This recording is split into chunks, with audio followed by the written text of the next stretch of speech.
കൽപ്പറ്റയിൽ ഡിവൈഎഫ്ഐ പ്രവർത്തകർ കൽപ്പറ്റ ടെലിഫോൺ എക്സ്ചേഞ്ചിലേക്ക് തള്ളിക്കയറാൻ ശ്രമിക്കുകയാണ്. പോലീസുമായി അവിടെ ഉന്തും തള്ളം നടക്കുകയാണ്. ദൃശ്യങ്ങൾ പ്രേക്ഷകർ കാണുന്നത് പോലെ ഇതാണിപ്പോൾ ഈ കൽപ്പറ്റയിലെ ദൃശ്യം. ഈ കേന്ദ്ര സർക്കാരിൻ്റെ അവഗണനയിൽ പ്രതിഷേധിച്ചാണ് ഡിവൈഎഫ്ഐ പ്രവർത്തകർ രാവിലെ പ്രതിഷേധമായി വന്നത്. സുർജിത്ത് അയ്യപ്പത്ത് ഈ സംഭവ സ്ഥലത്തുണ്ട്. സുർജിത്ത്, എന്താണ് കനത്ത പോലീസ് ബന്ദോബസ്തിലാണോ ഈ ടെലിഫോൺ എക്സ്ചേഞ്ച്? നിലവിലിപ്പോൾ ഡിവൈഎഫ്ഐ പ്രവർത്തകരെ അറസ്റ്റ് ചെയ്ത് നീക്കുകയാണ് പോലീസുമായി ഉന്തും തള്ളും ഉണ്ടാകുന്നു.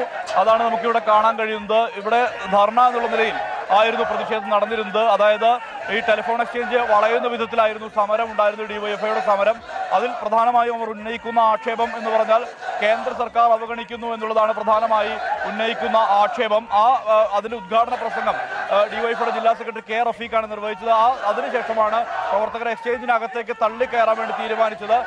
പ്രവർത്തകരെ മുഴുവൻ ഇപ്പോൾ അറസ്റ്റ് ചെയ്ത് നീക്കാനുള്ള ശ്രമമാണ് പോലീസ് നടത്തുന്നത്. പോലീസുമായി പ്രവർത്തകരും പോലീസും തമ്മിൽ ഉന്തും തള്ളും ഉണ്ടായിട്ടുണ്ട്. ആ ഉന്തും തള്ളും ഉണ്ടായി. അതായത് ഈ ഉദ്ഘാടന പ്രസംഗത്തിന് ശേഷമാണ് ആളുകൾ ഇരച്ച് അകത്തേക്ക് കയറുന്ന ഒരു അവസ്ഥ ഉണ്ടായത്. ഡിവൈഎഫ്ഐയുടെ പ്രവർത്തകർ ഈ ടെലിഫോൺ എക്സ്ചേഞ്ചിന്റെ അകത്തേക്ക് ഇരച്ചു കയറുകയായിരുന്നു.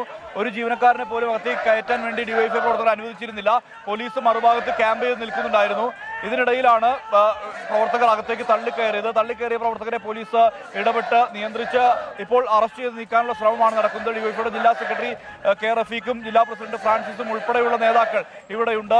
ജിതിൻ കോമത്ത് അടക്കമുള്ള ഡിവൈഎഫ്ഐയുടെ സംസ്ഥാന കമ്മിറ്റി അംഗങ്ങൾ ഉൾപ്പെടെയുള്ളവർ അവരുടെ നേതൃത്വത്തിലാണ് പ്രതിഷേധം നടക്കുന്നത്. ഇപ്പോൾ പ്രവർത്തകരെ അറസ്റ്റ് ചെയ്ത് നീക്കുന്നതാണ് ഇപ്പോൾ ദൃശ്യങ്ങളിൽ നമുക്ക് കാണാൻ കഴിയുന്നത്. തീർത്തും സമാധാനപരമായിരുന്നു തുടക്കം ഘട്ടത്തിൽ ഈ സമരം മുന്നോട്ട് പോയിരുന്നത്. പക്ഷേ ഇതിനിടയിലാണ് ഉദ്ഘാടന പ്രസംഗം പിന്നിട്ടപ്പോഴാണ് ഇത്തരത്തിൽ ഒരു വലിയ പ്രതിഷേധം, അതായത് ഇതിനകത്തേക്ക് ഒരു വിഭാഗം പ്രവർത്തകർ ഇരച്ചു കയറാൻ വേണ്ടി ശ്രമിച്ചത്. ആ ഇരച്ചു കയറാൻ ശ്രമിച്ച പ്രവർത്തകരെയാണ് ഇപ്പോൾ അറസ്റ്റ് ചെയ്ത് ഈ വാനിനകത്തേക്ക് പോലീസ് കയറ്റിക്കൊണ്ടിരിക്കുന്നത്.